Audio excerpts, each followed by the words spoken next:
Les Kabia Masula Mukanda. Masula Mukanda les Kabia. Nous avons trouvé que sur commune à Istanbul, donc pour avoir les documents c'est impossible. Alors que la réalité, il y a des processus à suivre, la procédure à suivre. Où il pose un document. Les Kabia Masula Mukanda. Masula Mukanda les Kabia. Lorsque vous arrivez avec un visa en valide, vous avez le droit d'avoir facilement une résidence. Donc vous allez à l'immigration, vous prenez un rendez-vous, on vous dressera une liste de ce qu'il vous faut et dès que vous fournissez cela, vous avez droit à une résidence. Les Kabia Masula Mukanda. Masula Mukanda les Kabia. Bon, moni biso ba congolais. Nagolo baboye, disons nagolo baboye, mingi toyaka awa, to tekra benza te to landa ba norme ya mboka. Les Kabia Masula Mukanda. Masula Mukanda les Kabia. Toujours essayer de sensibiliser la communauté congolaise mobimba to mekana mukolo mukapo na mikana po baninga msusu bazo ko avancer déjà balobi balengela ka o c'est pas pesio parce que na Turquie ba pesa mikana faut to lengela o yo zanango to ba like yo tamzo on ngote yo tamzo on ngote yo tamzo on ngote yo tamzo on ngote.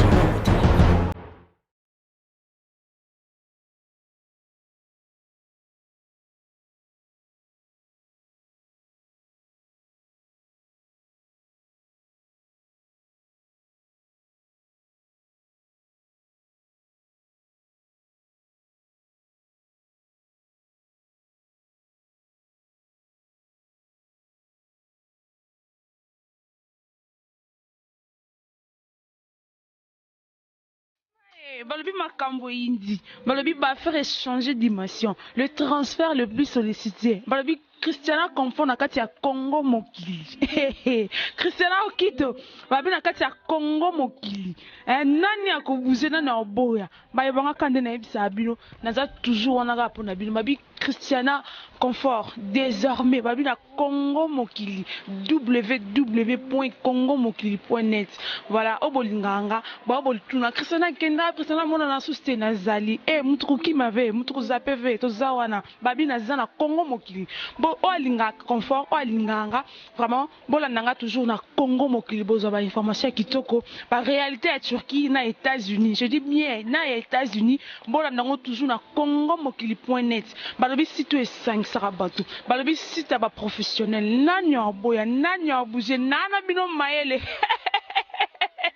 Mama et ça la zoua théo mokili salamara bongo balobi bolandanga toujours na Congo mokili www.congomokili.net. O alinga confort o alinga Christiana babi na Congo mokili boza ba information kitoko boza ba news a bien bo ezalati confort na kati ya Congo mokili.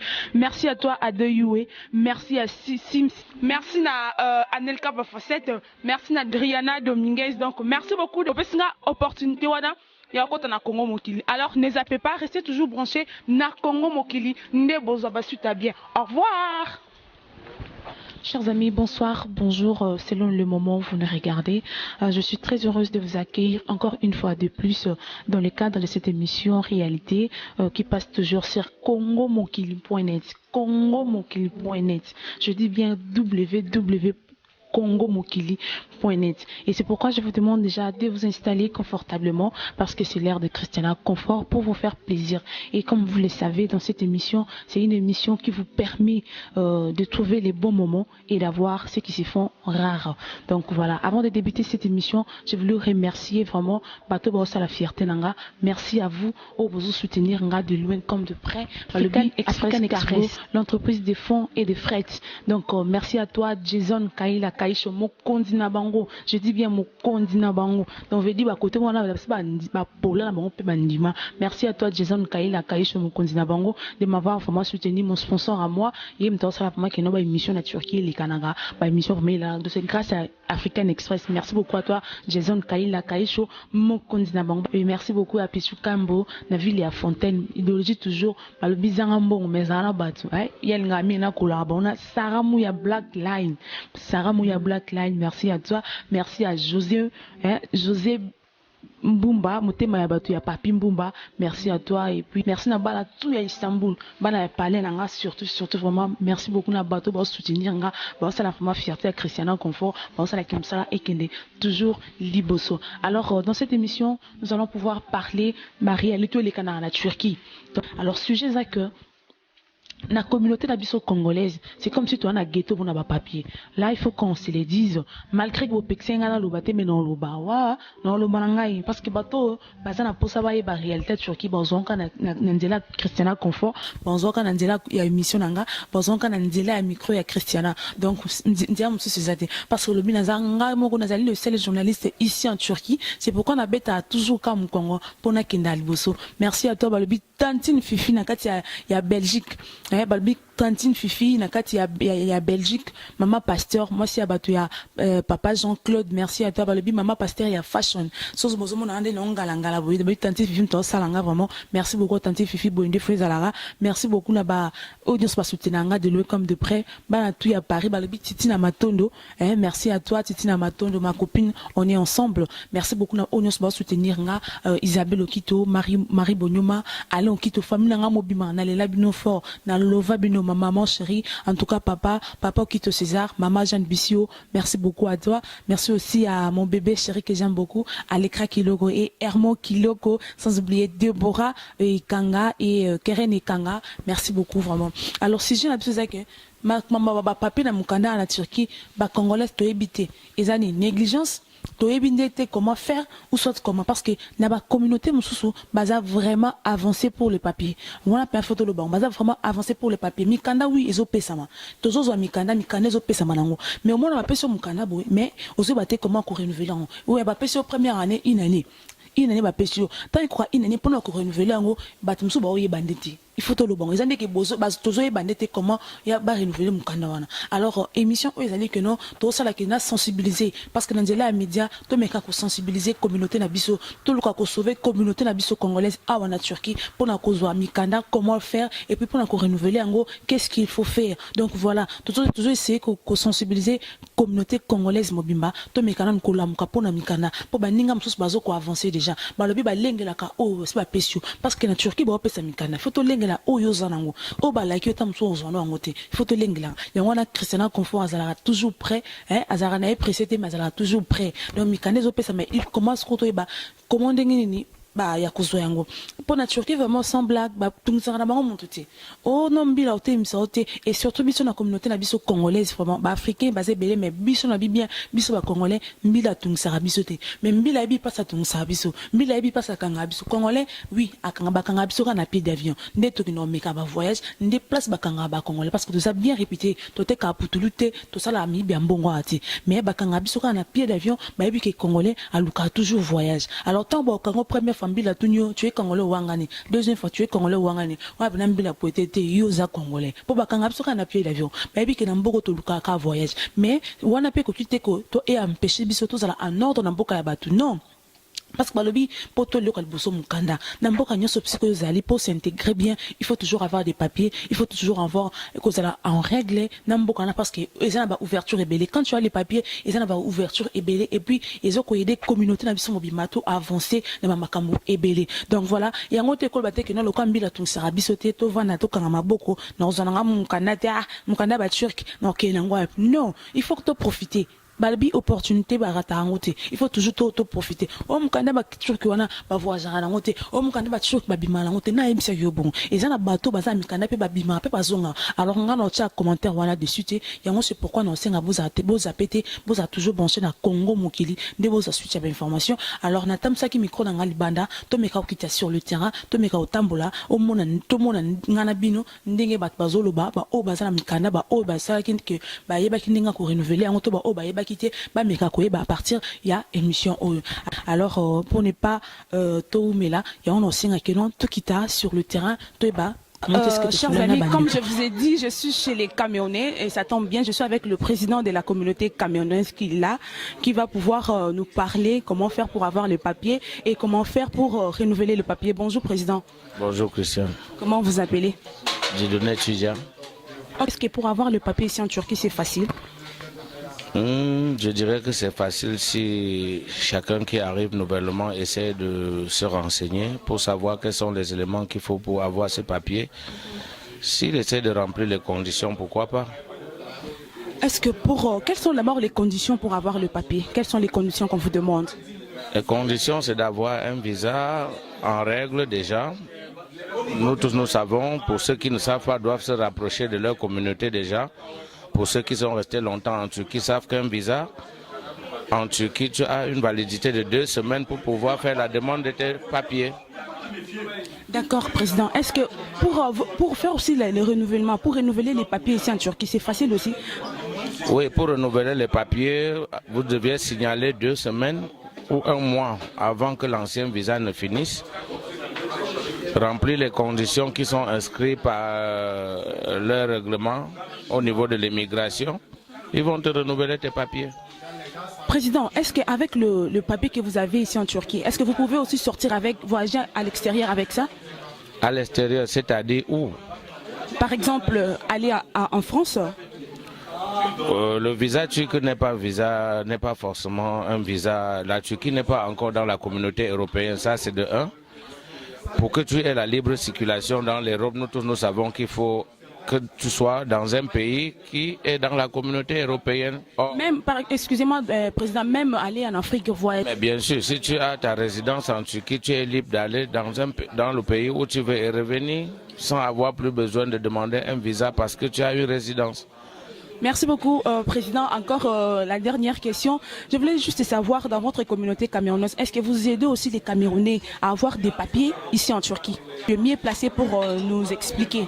Oui, déjà, je te félicite de prendre ce temps pour essayer de faire le contour de nos difficultés dans ce pays. Tout Camerounais, et c'est déjà la raison que nous avons créé une association pour que tout nouveau venu se rapproche vers nous, pour qu'on puisse les renseigner sur le plan d'intégration dans ce pays. D'accord, merci Président. Bonjour. Comment vous appelez? Annette Bimba, je m'appelle. D'accord, Annette, merci de m'avoir accordé ces temps. Je voulais juste te parler avec toi. Est-ce que pour avoir le papier en Turquie, c'est vraiment facile? Oui, c'est facile, tout dépend de votre position. Lorsque vous arrivez avec un visa valide, vous avez le droit d'avoir facilement une résidence. Donc vous allez à l'immigration, vous prenez un rendez-vous. On vous dressera une liste de ce qu'il vous faut et dès que vous fournissez cela, vous avez droit à une résidence. Vraiment. Alors, quelles sont les conditions pour avoir le document en Turquie? Bon, déjà là, je ne pourrais pas entrer dans les détails. Moi, je parlerai de ce que je connais. Déjà, si vous venez avec un visa touriste, par exemple, autant pour moi, vous devez juste prendre un rendez-vous, avoir votre passeport qui est valide, avoir un visa valide. Et là-bas, on vous demandera de payer une assurance. On vous demandera un contrat de bail légalisé chez un notaire. Et puis, comment dirais-je, un papier de devise qui prouve que vous pouvez changer un certain montant, je crois $500 ou 1000 par là. D'accord, merci beaucoup vraiment de répondre à ma question. Et je voulais aussi juste savoir, est-ce que pour renouveler les papiers, c'est aussi facile? Bon, pour renouveler, je ne peux pas le certifier parce que tout dépend d'abord de comment vous avez, comment dirais-je, eu votre résidence, de ce que vous faites. Parce qu'il est normal que lorsque vous avez une résidence et que pendant qu'elle est en cours, vous ne fassiez aucune activité, ce n'est que normal qu'on ne la renouvelle pas. Mais je sais au moins que quand vous êtes actif ou alors active, à la fin, 3 mois avant, vous avez le droit de, comment dirais-je, d'aller à l'immigration pour le renouvellement. Merci beaucoup, Annette. Merci.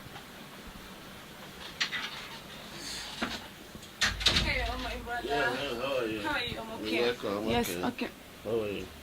I'm okay. Hello. Yeah, how are you? Yes, I'm okay. What is your name? My name is Austin. Okay, Austin. My name is Christiana. I'm from Congo. I'm a journalist. Can I ask you a question about African live in Turkish? Oh, you're very free. Okay. What is it is easy to have the residence permit in Turkish? Yeah, it's easy. So what is the condition? The condition is in the when you apply for the residence, the conditions are written in the form you're going to fill. Is it easy to renew it? Yeah, I can say it's easy when you meet up with the requirement. So what is the process? Can you follow to renew? First, you have to have a genuine entry in your passport. Yes. And before the visa given to before it expired, you have to put in an application. Then for the application form, the requirement from the government is written there. Ok, thank you so much. You're welcome. D'accord, voilà, je suis ici. Nous continuer. Namoni Mandego, bonjour. Congolaise, bolo bamnoni français, anglais. Nazali congolaise kunazo balingala. Ok, merci beaucoup, ça allait bien. Nakuti ndeko nanga awa na kati ya salon yo, ça linga vraiment bien parce que nazana moi quelques questions nazo na ba ndeko nyoso communauté africaine mobimba. Ndongo salaka wa, c'est depuis combien de temps? Depuis 2 mois déjà. 2 mois. 2 mois. Vous en a permis à travailler et à travailler? Permis à travailler, oui. Vous en avez? Nazanango. Et les candidats, les cas bien? Ezoleka kitoko makasi. Donc makasi penzako, makasi. Donc salon vraiment au donc moyete. D'accord, merci beaucoup. Namoni pende comme sous bonjour. Bonjour maman. Yo peka Congolais. Ouais, naza congolais. Et c'est quoi comme bonne C'est les. C'est les namoni nous travail awa, c'est depuis combien de temps? Bon, déjà 3 mois au Nazawa. 3 mois, est-ce que vous en avez permis à travailler? Oui, nous avons permis à travailler parce que il y a une invitation pour que n'aille à.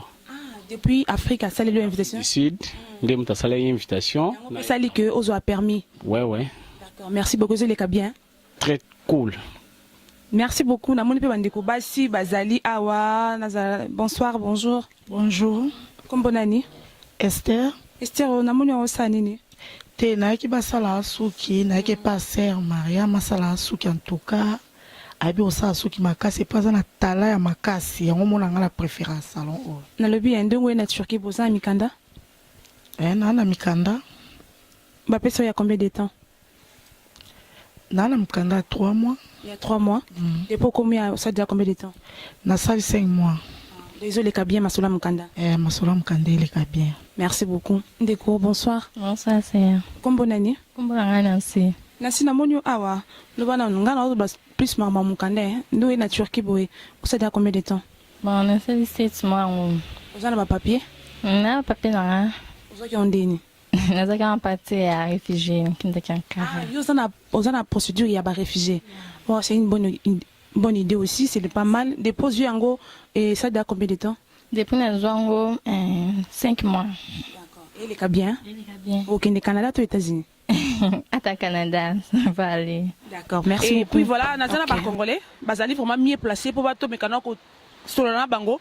To ba pourquoi balingi ko renouveler mikanda na bango to ba yebite to balingi na bango te. Alors bazawana mieux placé pour ba répondre bino na ba question botinenga na poser na tout na bango. Nazana gauche na droite nanga déjà frère Papi. Yemoko ko se présenter comme ça. Oui bah bonsoir. Bonsoir, Christiana. Kombonani. Évangile, c'est Papi Kumbi. N'a pas le peuple de Dieu pour cette émission encore. Na Congo Mokili. Toujours na Kisana Confort. Donc, Kitoko. Que Dieu soit béni. D'accord, merci beaucoup, Papi Kumbi. Nazanayo. Si je n'ai pas dit que est-ce que pour nous, Mikanda la Turquie, c'est facile? Est-ce que Mikanda, on va payer ça? Oui, quand Mikanda la Turquie, comme je l'avais dit la fois passée, il y a des conditions. Il y a des conditions, on va s'engager pour nous remplir, pour nous résidence. Mais ce total, les Congolais, vraiment, on ne s'intéresse pas de ça.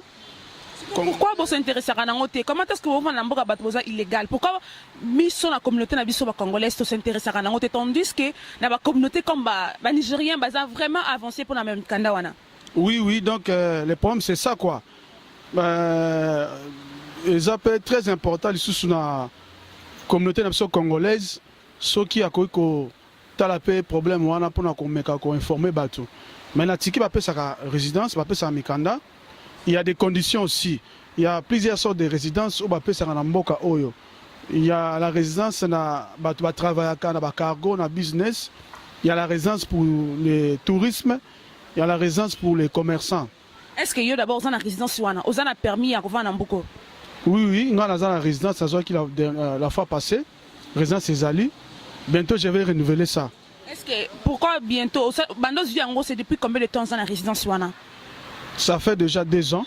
Mais pourquoi renouveler? Aux autres qui première fois, ça qui a combien d'années? Ça qui a 1 année. Et bon, aux 8 temps pour renouveler, qu'est-ce qu'il y a? Bazo compliqué, pour renouveler. Alors pour renouveler, est-ce qu'il y a des conditions bazo senga? Oui, il y a des conditions bazo senga. Comme quoi? Bon, condition monsieur Zali, si la personne arrive de l'Afrique, visa n'est en cours, bakopé ses résidences. Bon, neti biso, les conditions sont que il faut d'abord aux l'assurance du travail dans le ministère, il y a travail dans bango awa, et puis au côté de dossier mususu pour na kozwa résidence. Est-ce qu'avec Mikanda, est-ce qu'avec le papier turc, on a beaucoup de peut voyager, on peut bimi en Turquie, ok, comme Europe, Amérique, pour voyager dans Mikanda? Oui, pourquoi pas. Il y a des Congolais qui voyagent. Il y a mon frère Daniel, la voyagaka. Il y a mon frère Serge du Cargo. Il voyage partout dans le monde. Donc c'est simplement il y a qu'on remplit les conditions, qu'on a un compte bancaire, tout ce qui est conforme. La volonté de bango, tu voyageras. D'accord, merci beaucoup, frère Papi. Merci vraiment de répondre à la question.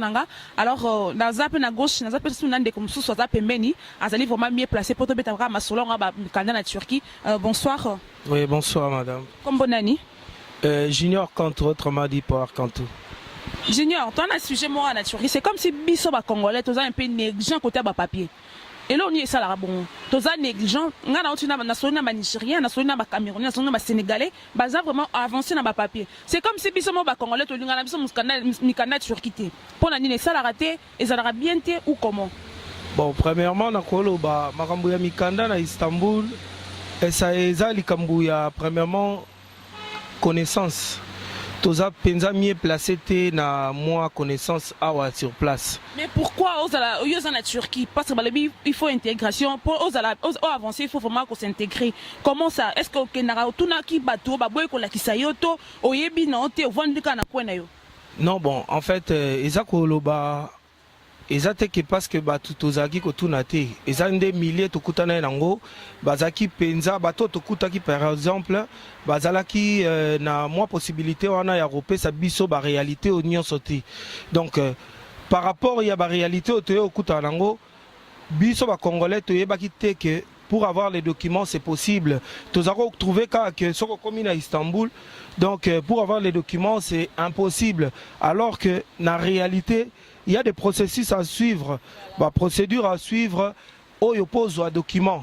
Donc voilà quoi. Pour nous rejoindre Mikanda, ils ont faut landa ma procédure. Ma procédure on a ezali que tango yo koti, il faut y tango commis. Il faut zalana pour par exemple pour nous rejoindre résidence. Biso ba congolais tu qui rejoindre résidence, c'est impossible. Mais pratiquement sur le terrain c'est pas le cas. Pour nous rejoindre résidence, ils ont des formalités à remplir. Donc il faut premièrement peut-être na subsistance il y a compte bancaire, voilà. Il faut na résidence moko confirmée, c'est-à-dire aux na résidence moko peut-être et si vous vanda et quoi que permettre yo aucun n'est pas à noteur, ba kende ba signifier document na yo et prétend ba noteur ba signifier document na yo. Par là on les cana police de frontières. Ndeba signifier document na yo c'est facile. Est-ce que sali yango? Ouais bon en fait je peux pas dire que bon je peux pas mentir en fait moi je l'ai pas fait parce que j'ai encore mes ambitions. Donc souvent au sali non parce que souvent sur nous le Congolais on néglige ka. Toling na bisoté pour na mboko bakangala bango batute comme nous surtout nous les Africains nous les Congolais tous ça vraiment bien réputés bakangala bango biso na nzelate c'est pourquoi aussi bino pe bolingana mite parce que bozoleka ils ont ka mboka moko tremplin bozoleka yango bon négligera peu souvent mikanda. Non bon en fait nakoloba pour nakoloba bien vrai eza likambo moko ya information tozaki mal informé parce que moni ba communauté belé to kuti awa na Istanbul par exemple ba Nigérien ba Ivoirien ba Camerounais par exemple ça plus organisé que biso na communauté congolaise parce que communauté congolaise pour être franc tokolo baka te que bazo sa likambu parce que pour l'instant jusque là bazana ba détails n'y sont peut-être pas cités. Un Congolais quand il vient à Istanbul, il ne sait pas que il y a des formalités à suivre pour avoir un document. Pour lui, c'est un passage au Leki. Mais alors qu'avec d'autres communautés, c'est plus organisé que nous. Est-ce que déjà une fois, au Kenda, qu'on trouvait communauté congolaise vivant en Turquie, au Sona, comment faire pour avoir le papier? Est-ce qu'une fois, au Kenda, dans le bureau de communauté congolaise? Voilà, je me suis renseigné une fois dans la communauté congolaise. Qu'est-ce qu'ils ont dit? Non, ceux qui m'ont dit que c'est pratiquement impossible. À ma grande... Bon, communauté congolaise, c'est pratiquement impossible pour avoir les papiers ici en Turquie. Voilà. Non, je l'ai dit, je l'affirme. Tu nous confirmes? Oui, je l'affirme parce que ça fait au moins 1 année et demie que je suis ici. Je l'affirme, je connais bien le milieu, donc je sais ce que je dis. Donc, c'est pratiquement impossible. Maintenant, on a coutani peut-être dans la communauté Moussousou, on comprendre que les anango et le romo y a gravité. Et c'est le romo y a la procédure. Nde batu musu pe bazo vanda en toute légalité. Mais biso tozo vivre na illégalité sans le savoir. Donc manque à connaissance en fait. Voilà, quel conseil nous peut ça na ba oyo, ba Hollanda yo, o peut-être musu balinga bazo mikanda, mais ba éviter comment par où aller, ba banande ni no ko bisa bango ni ba o ba Hollanda. Non bon, nga elo na ko senga na bato nyonso ba koza na posa kozala na légalité awa na mboka Turquie. Il suffit seulement d'arriver.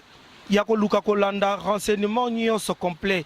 Donc, on a information complète pour au sala et l'oko senga aux ala na document wana.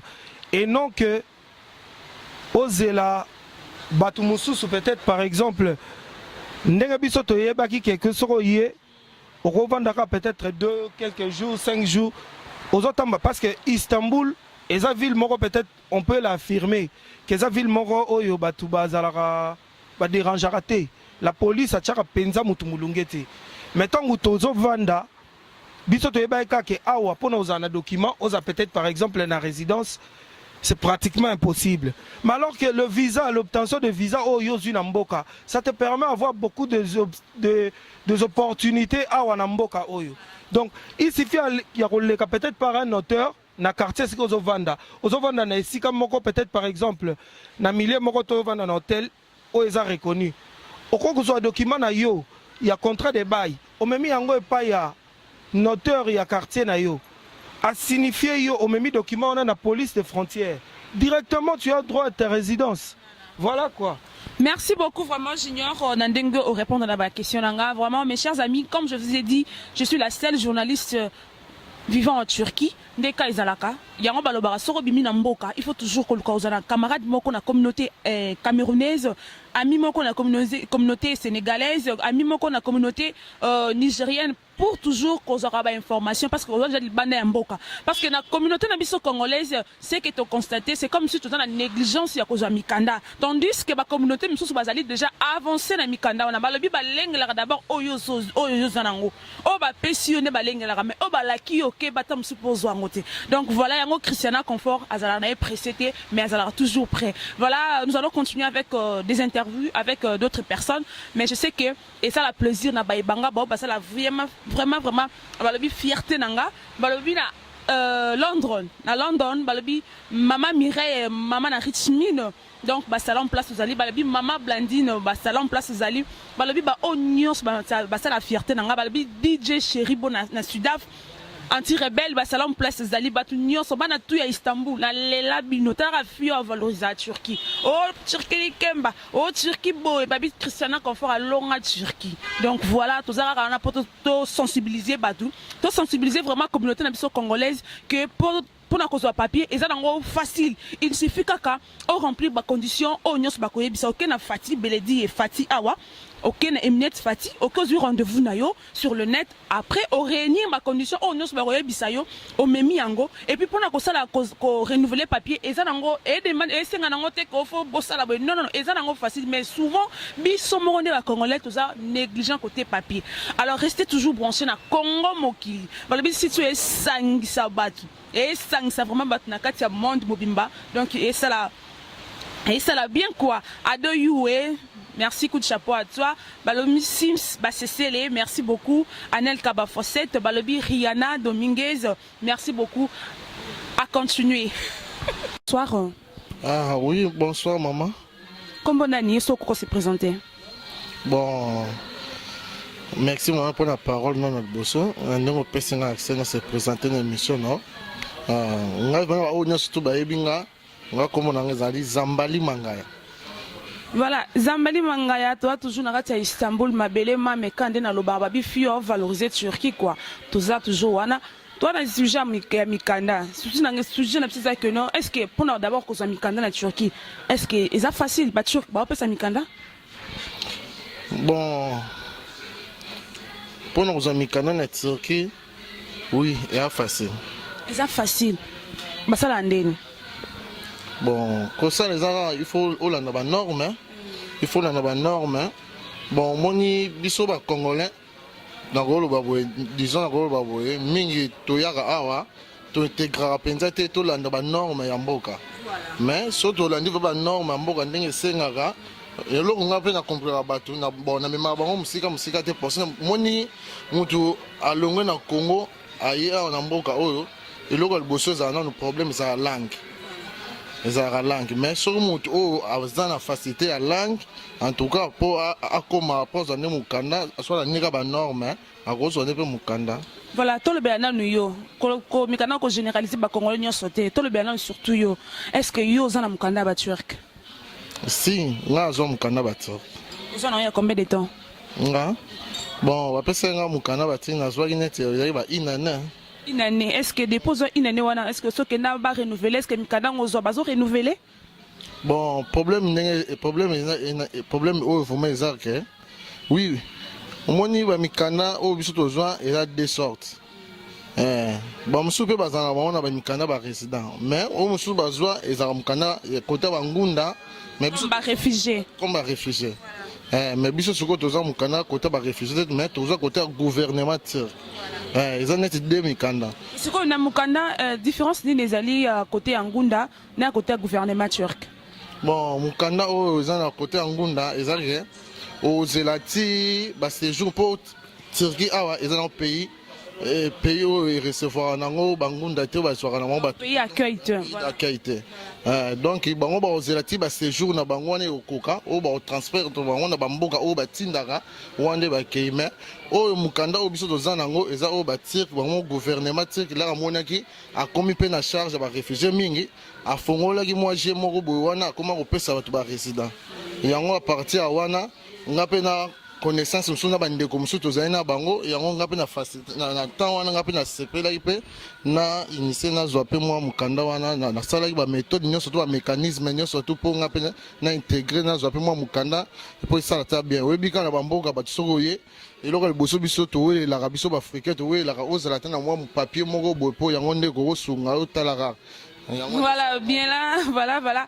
Nabi que ça la plaisir na Isabelle. Isabelle place à Zazo Banga bien Christian Nason na yekunes que dans mukanda bali bien ils ont des catégories oui, c'est normal. Au cause on a peu na côté gouvernement turc so na mbongo na ndenge za ke uye na yo, wanu na lar na yo, au sombi na résidence. Vous comprenez? Donc ceux qui posent na mbongo te ndebira zalara, au kenobera côté ba réfugiés, au s'accrocher no ka peu côté ba réfugiés, aux ulzeli na ba procédure kan ndenge zalara, ou ba kingunda na yo après 2 ou 3 ans. Comme Turquie est un pays accueilli et comme les maillots soit na Canada soit na États-Unis yango mingi bazelaka. Alors Zamba, est-ce que avec mikanda bando zo mikanda ba Turquie est-ce que so bima po kenet mboka msupo zonge? Bon, ngabele bando pesa mikanda ngabela mona ko netikaka ba ventire mais nazo ipe mikanda na mekika ba coordonner ndenge zalaka na sali ba coordonner na nganyo sommet. En tout cas, nga pena bat basunganga ezali mingi pe ba Nigérien. Na ba frère nanga mso ba Congolais tozali na bango, buto basunganga biso ba aider biso muke ezali pena mingi pe ba Nigérien. Surtout ba Nigérien na mboko baza vraiment assis pour na mikanda bango kutu number 1. Mutu nanga mo ya Sénégalais muta aider biso sous makasi mais lenga zoi mukanda ngo na mona ko netika ba aventure. Mais lenga zoi kongo na moni ke mukanda po sala bien. Et c'est un qui pour nous dimango, na salé moi tout retour au pays. Na salé moi tout au monde pays. Na ndimi na l'équipe na qui bien na ozo on appelle maintenant considérer mon candan vraiment oui ezo sala. Entre parenthèses, zana zongela entre parenthèses, siko yondongo zawana, mangala zamba. Ndenge sko zawana entre parenthèses, le bibi ozonga ki Afrique. Bon na minute siko net na mukanda na okota pena Panama. Est-ce que ozonga sur na Turquie? Qu'est-ce qu'on est pas na matata oketa msusu ta Canada? Est-ce que l'ingozonga sur na Turquie? Bon, au moni mboka no komate, ma pate koyate. Place nga bande na niati mbelo oyo. En tout cas, mboka oyo et mboka oleka on pamba te. Donc ya mboka moba ina ba découverte moka makasi. Na nde na tamu kenga na vai na mboka oyo. Ata na kena nga wapi na kena nga we mesuka na ngifo na zonga kaka pona. Lo batam supporta no monite mbono to yo kaka tam suno monite Te. kasi na ntango naoloba moto akokosanga aza te mpo nga mona ba réalité mpo naomona bato bauta parci parla bauta monde entier bazoya ya ana mboka oyo nayebi eloko nini baoyela nga mo mpe navandi ana ntango navandi na découvrir makambo ebele en tout cas naba masolo mosusu tolandaka na monde entier en tout cas mboka oyo ata na déplace nanga ata na ke wapi mais suka nango ifo nazongaka kaka na mboka oyo tala kaka oyo mboka yesu azala awa donc eza na babénédiction ebele eza na makambo ebele mpena makasi. D'accord, merci beaucoup Zamba na kuaccorde nga temps opesi nga po tosala nga na interview. Alors moi quelques dédicaces na baoyo yo baolanda yo surtout bana Istanbul baosoutenir yo okolo bani na bango et puis na bato baza ke bazikata mosusu bayebaka te comment faire pour avoir le papier soit bayebaka te batoke wa pourquoi ebisa bango nini.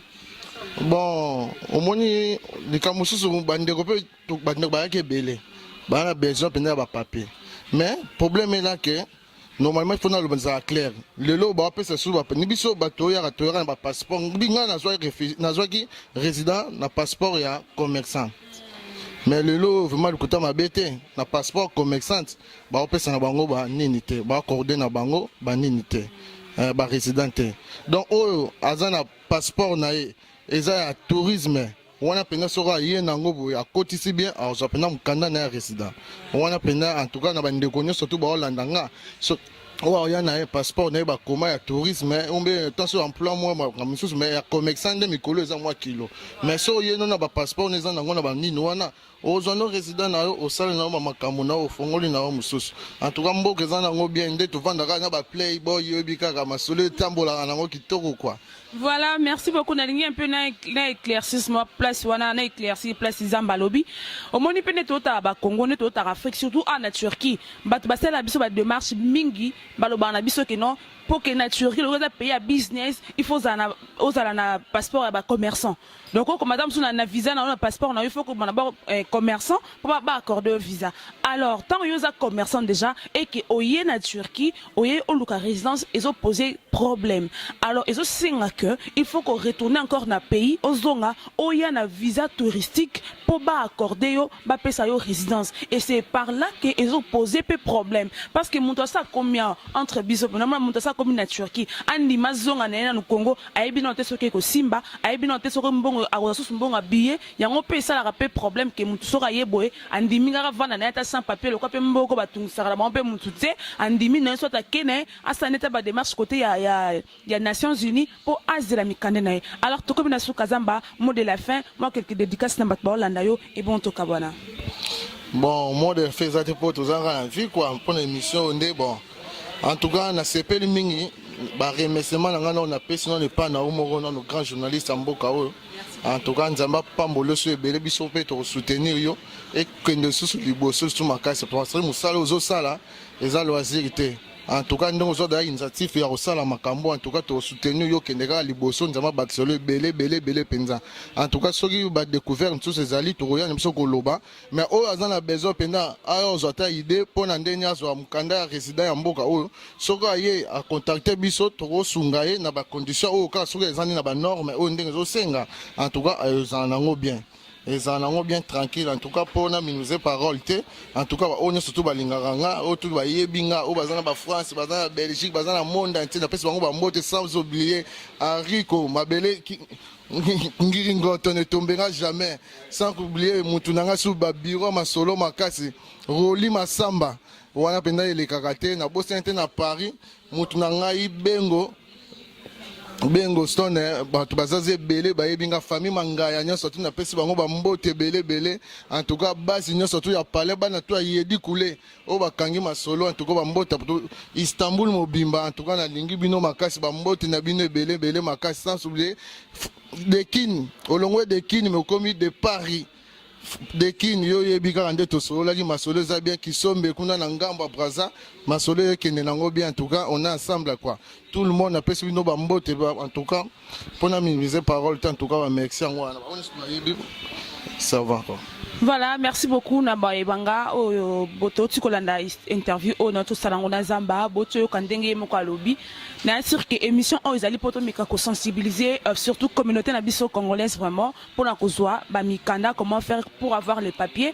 Alors o elingazo wa mukanda ya Turquie elingazo wa résidence ba bi ko hésiter benga ba numéro is affiché na c'est comme ça to ko brancher comment faire pour avoir les papiers. Eza na ndé ba bomama mutu te o ba sauter papier pesa manango pe bazo renouveler. Alors soko yebite ko hésiter te ko linga pete ka oza kaka na camarade ka ba congolais ba biso ko so bimili banda ya mboka lukoza na camarade moko ya communauté mususu po efungolo makanisi oyo ba ke na communauté ba ninga wana basala ndenge ni po bazwa mikanda tandis soki basala ndenge ni po bazwa mikanda tant que na communauté na bino ba ebino no loko mote. Donc voilà, nous sommes arrivés à la semaine de cette émission. Si vous avez aimé vraiment merci na ba bazo soutenir nga vraiment balobi maman ngai na basababi na France na Paris balobi Eric Isala basala balobi Sarah Lotangue mon bébé chéri Sarah Lotangue depuis Panama basala en place aux Ali balobi Ani Mambaya maman na bébé basala en place aux Ali balobi Charlène Matongo Ati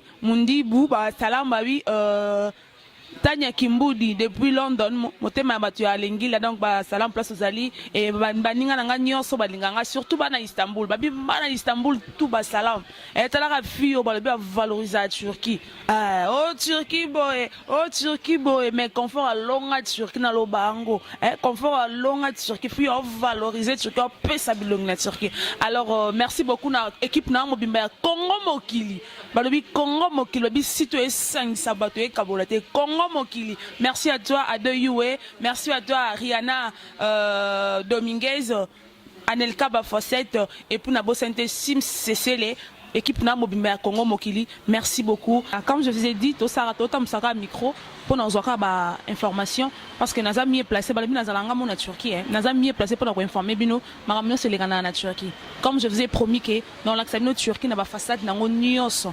Donc voilà, awa nazana congolais moko awa ako se présenter boye baye et puis azali moko ya membre ya comité directeur à la Turquie parce que tous en association tous sanganaka lisanga ya banane.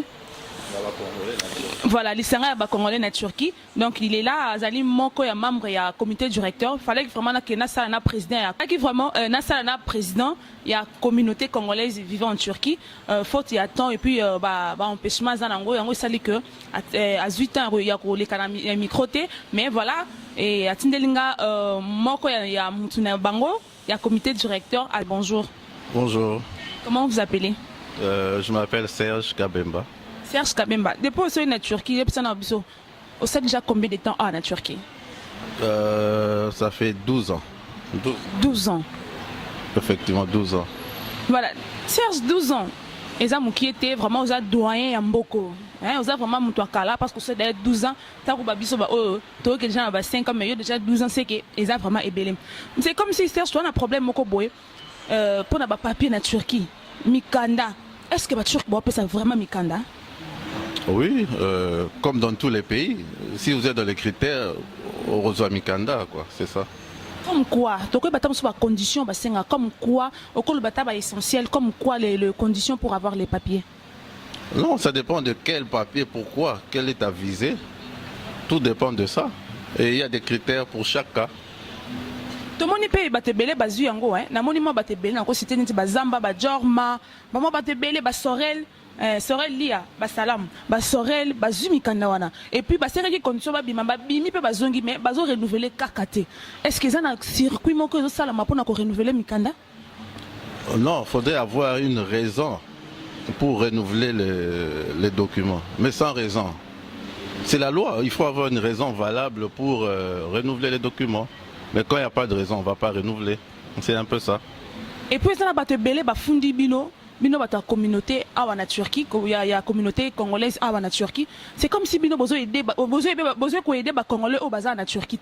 Mais s'il s'agit de ça la fête, on a vraiment beaucoup organisé en gros et les kakitoko pour wana mutu na mutu encore tard bisuma ba congolais. Wana mutu ça repasser qui moi pantalon na moi on a cher à l'accent kaka pour que fête ezali. Mais pour aider batu ba comment faire pour avoir des papiers, c'est comme si bolak sara batunzela wana te hein.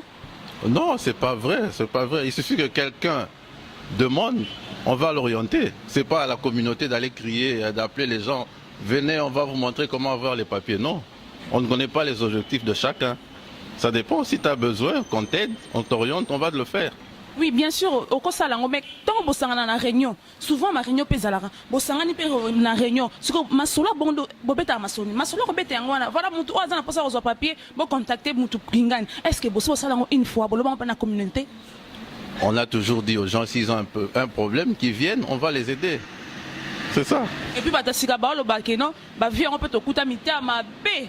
N'est-ce fidèle de Castro, eh, y a un moteur à ma baie, bateau te coupe. Attention aux angles, comme moto, et bito, que tout n'est boé, à bloquer, à beaucoup l'accès. Babino, bois, mité, ma bébino, bat boya kala. C'est pas vrai, c'est pas vrai. Il y a des gens qu'on a orientés aujourd'hui, et ils ont des papiers, et on continue à le faire. Il y en a qui sont là et qui peuvent témoigner. Ok, Dino, bonjour, on est Dino, loba. On est zangate, et ça Dino, n'engue azoloba. Mais est-ce que ceux qui peuvent montoyer bon, n'est pas Dino à orienter est-ce qu'avec le papier on est presque au Bimanon Banda, Toto le Bara, au sous Londres, au Allemagne, avec le papier turc, les documents turcs, résidence turque, au Bimapo Europe, plutôt dans Schengen? Excusez-moi, oui, effectivement, tu peux partir. Donc il suffit au Sénat visa. Et si tu es dans les critères, tu auras ton visa et tu vas partir, il n'y a pas de problème. Tu peux aller 10 000 fois, 20 000 fois et puis tu reviens. J'ai déjà fait ça. Je suis parti plusieurs fois, je suis revenu. Voilà, merci. Dozana turc, il est turc. Ils ont TV, internet, ils ont avancé au Saranaté. Est-ce que tu comprends le canot? Ils ont un peu de service. Tout le monde a un papier. Non, constaté, c'est pas. Tu comprends? Ils ont TV, Dino. Tu comprends? Ils ont TV. Et puis internet, il y a une vitesse mondiale, les internet. Pour cette vitesse, plus que TGV. Tu comprends? On a une carte en haut. Il n'y a pas à douter. D'accord, il n'y a pas à douter, mais fais voir. Surtout à passer un temps dans le bas. Tout le monde a vraiment. Surtout comme moi. D'accord. Voilà, comprenez, ce n'est pas de la blablabla. Voici, Azali congolais turc. Un passeport à congolais. Oh, bah, turc, il va passer à Mikandate. Oh, Mikanda va turc, va renouveler. Voilà l'exemple à suivre. Il est là, il y a un passeport turc. Azanango. Alors, bien, oh, maman, misola, Mikanda. So, monique, oyebite, monique. Oyebi maramba mikana te voilà mon t'a contacté pour orienter pour aider pour nous recevoir mikana vraiment merci Dino hein tala on sima caméraman nga saka nango eza tricage te montage te solo donc merci beaucoup Dino. D'accord, merci beaucoup. Merci beaucoup de m'avoir accordé le temps ici pour tout ça la yo émission. Donc comme nous sommes souka quelques mots de la fin et puis quelques dédicaces na Istanbul na bato balingara yo. Bon, je salue tout le monde. Ils sont tellement nombreux, il n'y a pas moyen de citer les noms. Mais surtout les gens d'Istanbul, faites un effort, cherchez l'information. Il y a moyen d'avoir les documents. Ce n'est pas la magie. C'est pas la magie. Il suffit de trouver l'information et vous aurez les documents. Voilà, merci beaucoup. Nous sommes arrivés à la fin de cette interview avec Serge Kabemba. Les Congolais, tout ce qui est na ghetto, Tobi na ghetto. Pour ceux qui sont na ghetto, ils ont freiné biso. Dans la communauté, parce que quand vous avez les papiers, ils ont sa communauté. Donc force moi parce que maintenant une activité na oyo azali kosala. Alors je n'arrive Sabino rester toujours branché na Congo Mokili. Na bien Congo Mokili. www.congomokili.com. Salut à toi maman tanti Fifi tanti Fifi masikini motema ya papa Jean-Claude likelemba bizora to lira yo lira te mais ya tout Monique yo pour likelemba na sali pe fort yo pour likelemba tanti Fifi masikini maman pasteur ya fashion merci à toi merci na ba onyo so soutenir ngana pana malobi Eric Isala waza na Panama mama ta bendela ya Christiana Confort merci na bino nyonso balobi merci na ba onyo so balinganga surtout ba na Istanbul ba onyo so balinganga na ba balinganga tingale la bino forta ka fio valoriser Turquie ta ka fio valoriser Turquie na alors restez toujours branchés dans Congo Mokili. Bonjour, suite à Kitoko. Quant à moi, je vous laisse et je vous dis au revoir.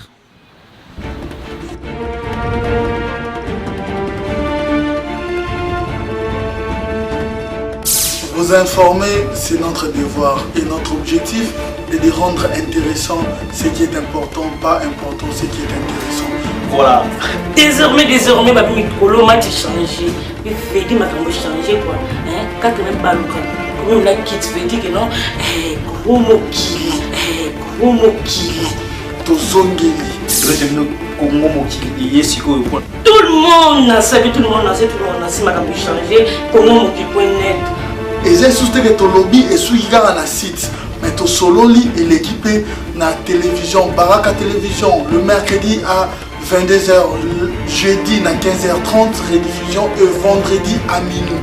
Donc, si tu as un mokili, veut dire que non, tu dois diriger mokili.